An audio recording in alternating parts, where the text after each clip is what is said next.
Oi meus amores, tudo bem? Estamos aqui em mais um vídeo neste canal. E no vídeo de hoje, como vocês já viram aí no título, eu vou falar um pouquinho da minha experiência referente ao finalzinho da gestação, né? E como foi o pós-parto, né? Que, enfim, muitas coisas aconteceram, inclusive eu sumi por um bom tempo, né? Por conta disso. E aí eu quero contar um pouquinho disso tudo aqui pra vocês.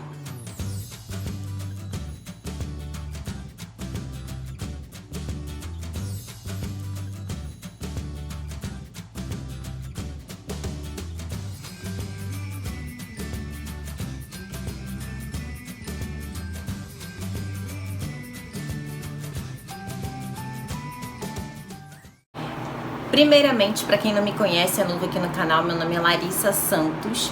Eu hoje sou moradora de São Gonçalo, no Rio de Janeiro. Tenho 34 anos, né, e sou mãe do Matheus, que é um bebê de... Hoje ele tem 4 meses. Então assim, gente, vou contar um pouquinho da minha experiência. Obviamente que cada um vive a sua situação, eu vou contar a minha situação. Algumas pessoas, quando eu conto, né, as pessoas falam que não sabiam que eu tava passando por isso, mas isso é super natural, né, foi algo que eu realmente não quis falar sobre na época, não quis divulgar, não quis, enfim, expor muito, por questões óbvias, né, enfim, por ser uma situação muito delicada, por ser uma situação difícil, por a gente não saber o que queria acontecer, enfim. Mas, voltando, se vocês forem assistir o último vídeo, né, que eu tava contando um pouquinho de como tava sendo a gestação, eu contei ali de um período, né, quando foi, como a gente descobriu, como tinha sido, então eu contei bastante coisa ali naquele vídeo, vou deixar inclusive esse vídeo aqui indicado, se você ainda não assistiu, vai lá assistir, inclusive antes de assistir esse, pra você conseguir entender o enredo todo da situação, tá? Mas, contando a partir do momento, né, que a gente estava aí no dias antes do parto, né, um pouco antes, um mês antes do parto, nós fomos fazer uma ultra, né, e a nossa situação estava muito melhor referente ao mioma, não que os miomas tenham sumido, não que os miomas tenham, enfim, diminuído também não, mas eles saíram do lugar, né, antes dessa ultrassom, eles estavam numa região que eu correria um grande risco, que era a região pélvica, né? Eu vou mostrar pra vocês aqui na imagem, mais ou menos pra vocês terem uma noção. Então, como ele tava numa região que iria ter o corte da cesárea, a probabilidade de fazer o corte da cesárea e cortar o mioma era muito grande. E o mioma, ele é um tumor que, ao ser cortado, ele não tem como você estancar o sangue dele. Então, a gente já tinha um grande risco ali, né? Então, quando eu tava aí... faltando um mês, né, quando a gente começou a preparar para fazer o pré-cirúrgico, o médico pediu uma ultrassom, e aí nessa ultrassom foi detectado, né, que o mioma havia saído do lugar, ele estava do lado, né, na lateral, então ele já tinha saído dessa área de risco, né, pra gente. Então ali pra gente foi um grande alívio, foi um grande milagre, algo que a gente não imaginava que iria acontecer, algo que assim, como a gente já tinha passado todos os meses, né, os 7 meses da gestação, e as coisas não tinham melhorado, né, a probabilidade das coisas não melhorarem naquele momento era muito grande, mas a gente tinha um milagre que poderia acontecer, e esse milagre realmente aconteceu. O mioma saiu do lugar, era um mioma intramural. Para quem não sabe, o mioma intramural, ele é metade dentro e metade fora do útero. Então, o Matheus ali, com a sua movimentação, ele conseguiu desprender, ele arrancou, né, esse que é metade dentro e metade fora, ele arrancou a parte de dentro e conseguiu jogar pro lado, algo que realmente é inexplicável.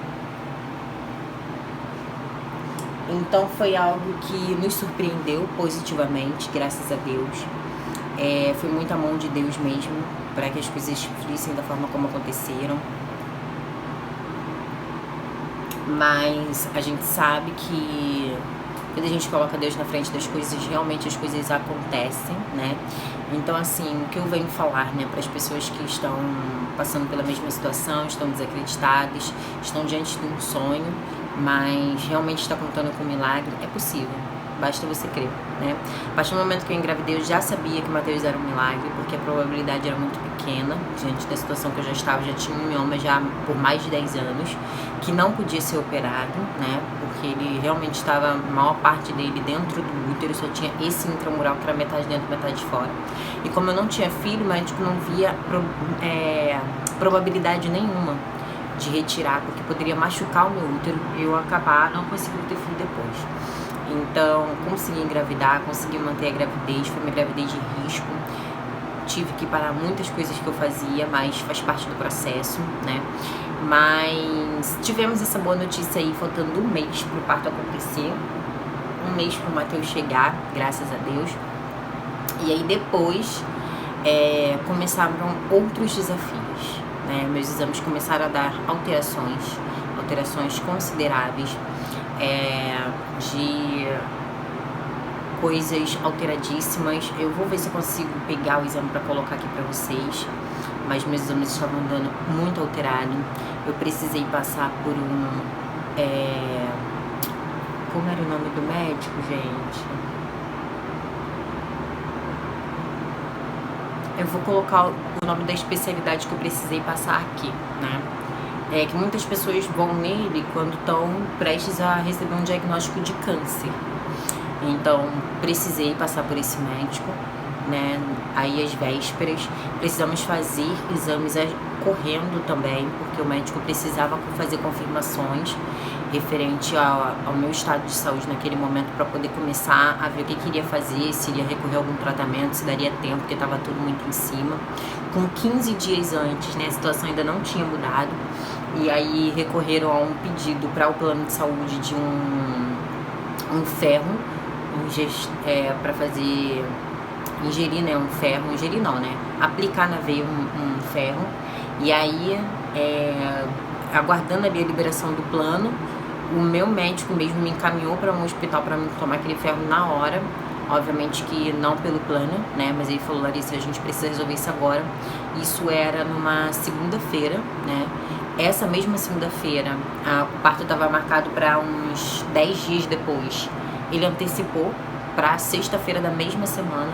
O quarto do Matheus ainda não estava montado, a gente só tinha a cômoda montada aqui, nós postamos o vídeo aqui para vocês viram. E aí a gente precisou montar um quarto, né, montar guarda-roupa, montar berço. Nós estávamos no quarto ali do meu esposo, na casa dos pais deles. Nós fizemos uma transferência para a sala, que tinha mais espaço para poder nos receber, porque a nossa obra ainda não tinha acabado. Então, passando por todos esses processos aí.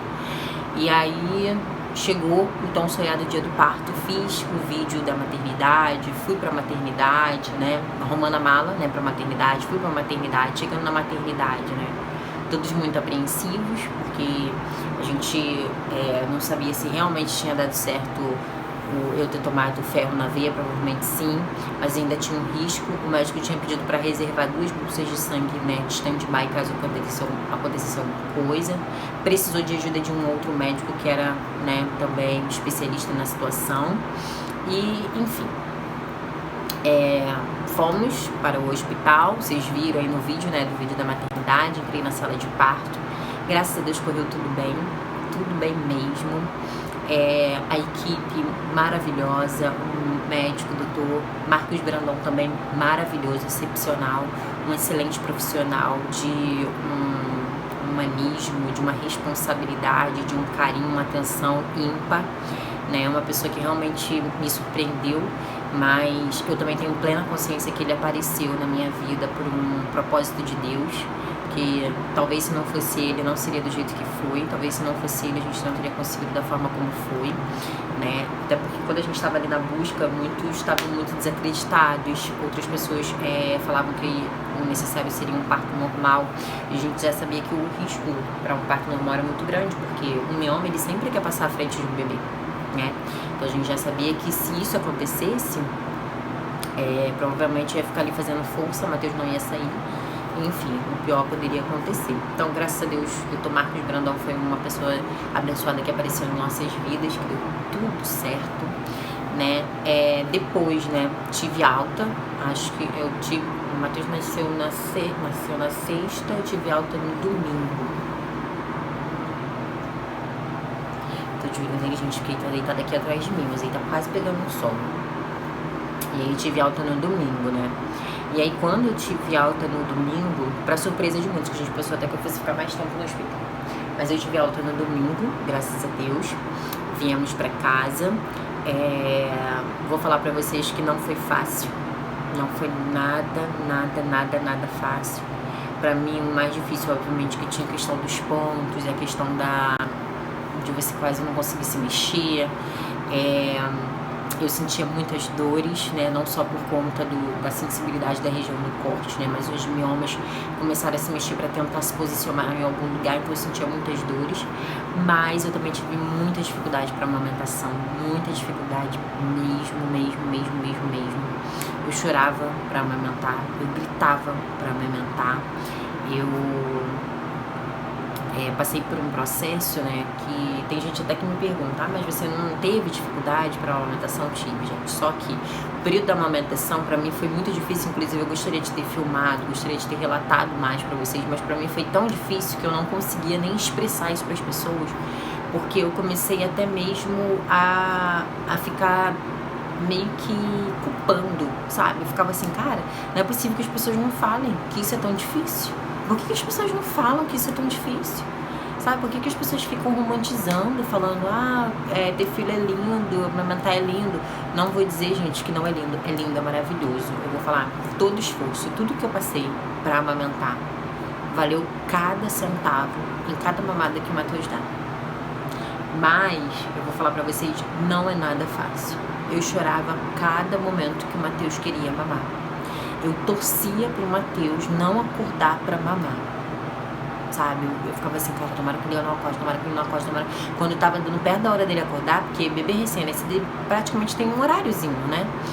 Quando ele tava quase acordando pra mamar, eu já ficava assim, desesperado. Eu ficava, cara, não acredito que eu vou ter que dar mamar, Eu ficava muito alucinada. Eu cheguei a ficar um tempo assim, meia desorientada, de tão desnorteada que eu tava, por conta da dor, por conta da dificuldade que eu tava tendo pra amamentar. Então, assim, meu bico do peito ficou rachado, ficou ferido. Eu precisei passar por um tratamento de laser, que uma super amiga da minha sogra indicou, né, e ela mesma fez.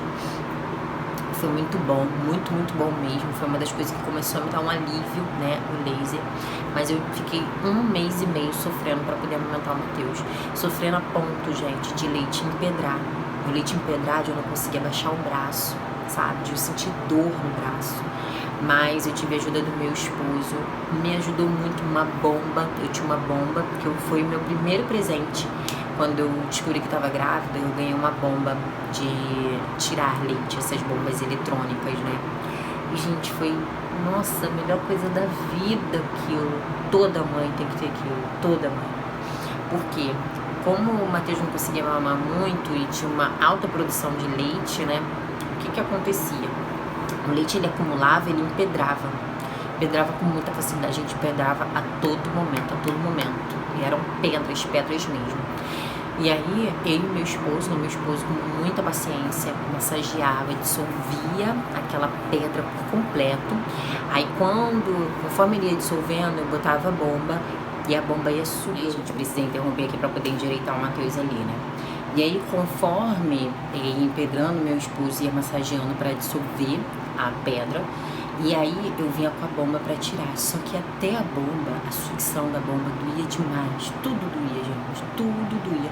Vou falar, o único momento de alívio que eu tinha era no banho, que depois eu descobri que o banho quente era a pior coisa, que o ideal era um banho gelado, porque o banho quente ele estimula mais a produção do leite. E automaticamente, se você já está com pedra no peito, é porque o seu peito está dando muito leite. Então, vai produzir mais leite, vai empedrar mais, vai dificultar mais. Mas eu não sabia disso. Eu fui descobrir isso muito depois. Então, assim, a gente ficou nesse processo por muito tempo, né? Até a produção de leite aí normalizar, né? O peito se habituar. O meu marido sempre me ajudando, a gente sempre tirando, a gente guardava. Aí tinha momentos que eu não aguentava, a gente dava a mamadeira assim. Nós tentamos o copinho, mas eu confesso que eu não consegui. Minha mãe, né, já tem a prática, ela também fez alguns momentos, mas minha mãe não pôde ficar conosco o tempo todo. E aí eu preferia a mamadeira mesmo. No início eu até me senti um pouco culpada, né? Porque eu não queria mesmo dar mamadeira. Uma escolha minha, tá, gente? Uma opção minha. E aí depois eu aceitei, por questão de ajuda mesmo. Eu precisava dessa ajuda da mamadeira, porque eu não estava aguentando. Não estava aguentando de tanta dor. Eu me contorcia de dor quando o Matheus vinha pro meu colo mamar. Eu me contorcia de dor para poder tirar leite.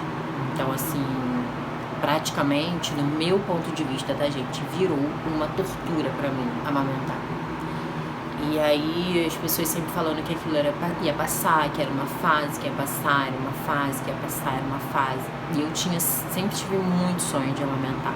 Eu acho que foi por isso também que eu fiquei muito chateada, sabe? Fiquei com essa cobrança na minha mente. Por que as pessoas não falam sobre isso? Porque eu tinha tanto esse desejo ardente no meu coração, que as pessoas falavam que assim, amamentar é uma maravilha, mas eu não imaginava que era tão doloroso. E aí eu fiquei, cara, as pessoas precisam falar que também é doloroso, pra gente já vir pra esse processo pronto. A gente já vir pra esse processo pronto. Obviamente eu sei que isso pode não acontecer, gente, com todo mundo. Eu tenho plena consciência disso. Tenho muita consciência disso. Só que o que eu falo referente a compartilhar o que se pode ser vivido é porque eu nunca tinha escutado ninguém falar que era algo que doía tanto. Larissa, mas foi só pra você. Só você que sentiu muita dor. Ok. Mas será que ninguém mais no mundo sentiu tanta dor quanto eu senti? Será que ninguém mais no mundo falou que o leite impede, que você não consegue mexer teu braço, que você precisa massagear, que você precisa tirar e que faz parte do processo? Será que ninguém pode contar isso pra gente? Mas aí a pessoa já vai ficar naquela rigidez, né? Já vai ficar pensando que é muito doloroso e não vai querer. Gente, tudo é um processo, realmente são fases. E é uma fase, eu passei por ela. Doeu, machucou. Mas eu vivi, passei. Hoje o Matheus mama peito, só peito. Ele não mama na mamadeira mais, é só peito, 100% leite materno, a amamentação dele. Graças a Deus, eu sou muito feliz com isso, muito feliz. Tenho orgulho de mim mesma, por eu poder proporcionar, por eu ter lutado e poder proporcionar isso pro meu filho. Eu sei que muitas mães não conseguem e eu super entendo, gente, porque é muito difícil. É muito difícil. Eu lembro que na época minha mãe até falou bem assim: Lara, você sempre foi muito determinada. E isso conta muito. Porque realmente para você amamentar, para algumas mães, a dificuldade que tem, realmente você tem que perseverar. Mas vai passar, confia na mamãe, vai passar. E eu confiei naquilo, eu falei, cara, uma hora vai ter que passar, não é possível você ficar sentindo essa dor toda vez que eu amamentar. E hoje, gente, eu vejo o Matheus ali me olhando, mamando, sabe? É tão gratificante, é tão gostoso, sabe? O olhar dele, a carinha dele. Até quando ele faz farra, meu esposo até fica me zoando, né? Porque quando ele pede pra mamar, aí eu falo assim: vem, filho, vem mamar à vontade, mama o quanto você quiser. Ele começa a brincar com o peito, aí eu falo: pode parar, vamos parar, acabou, chega. Aí meu esposo fica me zoando por causa disso, né? Porque tipo, uma hora mama à vontade, da outra hora, não quero mais, chega, não é pra brincar. Então assim, foi muito gratificante, né? Depois do processo. Então, assim, o que eu tenho, né, pra falar pras pessoas, se você não quiser, né, lutar, obviamente, viver, né, essa questão que é amamentar, tá tudo bem. Não se cobre. Eu sei que faz parte de um sonho. Por muitas vezes eu pensei em desistir, muitas vezes mesmo, sabe? Eu acho que nos 15 primeiros dias, se minha mãe, minha sogra não tivesse assistido tanto, eu realmente tinha desistido. Com certeza eu tinha desistido. E eu também tinha um sonho. Então, assim, lá no meu interior eu tinha um pouco de culpa. De tipo assim, cara, não é possível que eu não vou amamentar. Eu conheço tantas pessoas que amamentam, sabe? Eu lembrei de uma amiga minha que é como se fosse uma irmã, ela amamentando. Era tão bonito. Lembrei de várias pessoas que eu vi amamentando, eu achava aquilo tão lindo. Eu falei, gente, não é possível. E as pessoas, sabe, bem, as pessoas normais, assim, felizes, sabe, amamentando. Por que eu não vou viver isso? Eu me perguntava, eu cheguei. Gente, depois que eu entendi, né, o poder e o amor de Deus sobre a minha vida, eu nunca mais questionei a Deus. Mas eu tava vivendo essa fase de forma tão difícil que eu questionei a Deus. Falei, como é que o Senhor pode me dar um ser que é totalmente dependente de mim, e ao mesmo tempo o Senhor não me conceder o dom de amamentar? Por que isso? Olha, eu me culpava tanto, gente, tanto. Várias pessoas falaram pra mim, Larissa, não conseguir amamentar é normal, não se culpa, mas eu me culpava tanto. Eu falava, cara, é o mínimo que eu posso oferecer.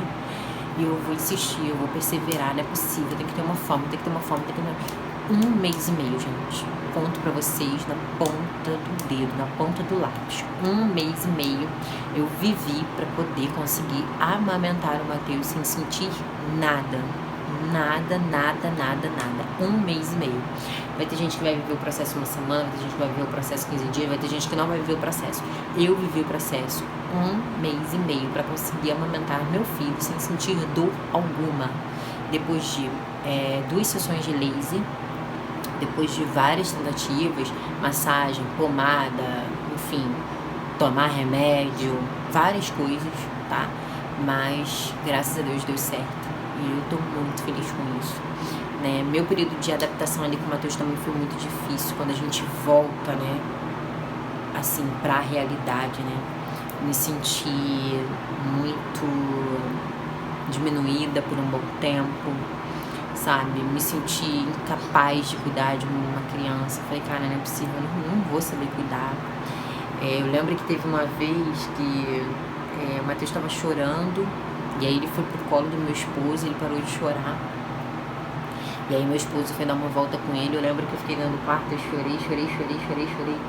E eu chorei e eu só ficava bem assim, cara, não tem como, eu vou entregar o meu filho, gente. E isso é super normal, essa mentalidade, tá?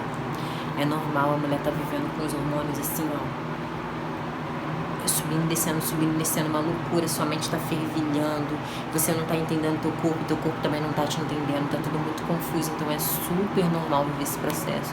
Então eu pensei sim em desistir de ser mãe, eu pensei sim em entregar meu filho pro próprio pai, pensei sim em não dar conta, pensei sim, questionei sim a Deus nesses momentos. Ao mesmo tempo que eu questionava, depois eu falava, ai meu Deus, me perdoa, o Senhor me deu um milagre, o Senhor me deu uma vida, se o Senhor me deu, o Senhor sabe da capacidade que eu tenho. Depois eu ficava pedindo perdão pra Deus, mas Deus conhece nossos corações, né? Ele sabe que quando eu tava falando no momento de desespero, né? Por mais que não seja bom a gente falar as coisas no momento de desespero, mas foi um total desespero, total momento de dor, aflição, confusão mental, confusão física, né? A gente fica num cansaço físico, a gente fica perdida, por mais que você fique ali debilitada para muitas coisas, mas o fato de você levantar, amamentar, trocar, ficar de alguma criança, eu fiquei com medo do Mateus sufocado, do Mateus engasgado, do Mateus morrer, do Mateus, fiquei com medo de mil coisas, a gente passa 1000 coisas na sua cabeça, porque ele não consegue virar, ele não consegue se defender, ele não consegue gritar, ele não consegue falar, ele não consegue, depois passa tudo. Foi olhar pra ver se ele tava respirando várias vezes, olha até hoje. Se ele fica muito tempo dormindo, gente, hoje o Mateus consegue dormir uma noite completa, né? Geralmente ele acorda aí 4h30, 5 horas da manhã. Pra mim tá ótimo, tá? Talvez pra você seja pouco, mas pra mim tá ótimo. Mas eu falo, se ele passar desse horário, eu vou lá, ó. Vou aqui, ó, bota a mão no peitinho pra ver se tá respirando normal. Eu sou mãe. Mãe tem paranoia, tá? Toda mãe tem um pouco de loucura. Então eu sou mãe, tá super normal essas coisas acontecerem. Então assim, gente, eu acho que eu consegui falar tudo, obviamente que eu queria detalhar. Eu até falei, né, poxa, eu queria estar gravando essas coisas no momento que eu estava vivendo, porque eu acho que eu ia falar com mais emoção tudo que eu vivi. Mas, gente, é muito difícil. É muito difícil você ser a pessoa que grava, né? A pessoa que quer ali mostrar, e você ser a pessoa que vive. É muito difícil. Admiro as pessoas que conseguem fazer isso, tá? Mas é isso. Eu espero que eu tenha sido clara, transparente. Se eu falei alguma coisa que desagradou, que machucou alguém, foi o que eu falei lá no início. É o meu ponto de vista, tá? Não estou aqui pra pedir desculpa, porque cada um vai viver a sua vida, cada um vai viver o seu momento, cada um vai viver a sua história. Eu não estou aqui pra julgar a história de ninguém. Foi o que eu vivi, o meu ponto de vista, o tamanho da minha dor, a minha condição, a minha necessidade, meu tudo. Eu estou falando sobre eu, Larissa, eu não estou falando sobre você, a sua história, a sua situação, a sua causa, eu não estou falando sobre isso. tô falando sobre a minha experiência. Então, a minha experiência foi essa, tá? Espero que você tenha gostado. Qualquer coisa, você pode deixar sua pergunta aqui no comentário, eu posso botar em outro vídeo, tá? Pode me seguir lá no Instagram pra você acompanhar um pouco mais da minha rotina com o meu baby também, com a minha família, né? Com o meu trabalho. Eu não parei de trabalhar, gente. Não parei de trabalhar. Uma loucura. Mas depois em outro vídeo eu venho aqui falar um pouquinho sobre isso pra vocês. E é isso, tá? Ó, super beijo. Fiquem com Deus. Não esqueça de dar um like, tá? E se inscrever no canal pra mim, por favor. Pra você me ajudar. É grátis. Não custa nada e você ainda vai estar me ajudando, tá? Beijo, beijo, beijo. Fiquem com Deus.